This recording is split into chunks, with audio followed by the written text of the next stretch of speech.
തിരുവോണത്തിന്റെ അന്ന് രാവിലെ സദ്യ ഒരുക്കുന്നതിന് മുന്നേ ഞാനും അതിക്കൂട്ടനും ലോകൂട്ടനും കൂടി ഞാനും കൂടി പാർവതിപ്പൂ പറിക്കാൻ വേണ്ടിയിട്ട് ഇറങ്ങി. ഇപ്രാവശ്യം നമ്മളെ പാർവതിപ്പൂവിൽ നിറയെ പൂക്കൾ ഉണ്ടായിട്ടുണ്ടായിനി കേട്ടാ.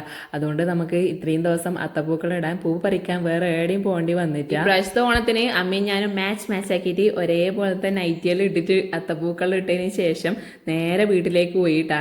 ഇതാ നല്ല അടിപൊളിയായിട്ട് പൂ ഇട്ടിട്ടുണ്ട്. അമ്മയല്ല അനിയത്തിയാന്ന് പൂ ഇട്ടത്. വട്ടക്കണക്കിലെ പരിപാടികൾ തുടങ്ങുന്നതിന് മുന്നേ ഞാൻ അമ്മമ്മേനെ വീട്ടിലേക്ക് കൂട്ടാൻ വേണ്ടിയിട്ട് പോയി. പ്രാവശ്യം ഓണസദ്യക്കിലെ വിഭവങ്ങൾ ഓരോരുത്തർക്കായിട്ട് വീതിച്ചു കൊടുത്തിട്ടുണ്ടായിരുന്നു. ചോറും പായസവും കൂട്ടുകറിയും, എനിക്ക് അവിയലും ചിക്കൻ കറിയും, അനിയത്തേക്ക് സാമ്പാറും ക്യാബേജ് ഉപ്പേരി, പുളിയിഞ്ചിയും പൈനാപ്പിൾ പച്ചടിയും ശർക്കര വരട്ടിയെല്ലാം നമ്മൾ നേരത്തെ തന്നെ ഉണ്ടാക്കി വെച്ചിട്ടുണ്ടായിരുന്നു. അതിൻ്റെ ഇടയ്ക്ക് ക്യാപ്പ് കിട്ടിയാലും ആരോ പപ്പടും പാട്ടിയിട്ടുണ്ട്. പിന്നെ അച്ചാറ് നമ്മൾ റെഡിമെയ്ഡ് വാങ്ങിയതാണ് കേട്ടാ, ഉപ്പേരിയും. അത് നമ്മൾ ഉണ്ടാക്കിയ വിഭവത്തിൻ്റെ എല്ലാം ഡീറ്റെയിൽഡ് റെസിപ്പി വീഡിയോ നമ്മളെ ചാനലിൽ ഓൾറെഡി ഇട്ടിട്ടുണ്ട്. കാണാത്തവരുണ്ടെങ്കിൽ ഒന്ന് കണ്ടു നോക്കണേ. അങ്ങനെ സദ്യ എല്ലാം റെഡിയായാടും അച്ഛനും അനിയേട്ടനും ലോകൂട്ടനും അതിക്കൂട്ടനും ആദ്യം ഭക്ഷണം കഴിക്കാൻ വേണ്ടിയിട്ട് ഇരുന്നു. പിന്നെ നമ്മയും ചോറ് കഴിച്ചു കേട്ടാ.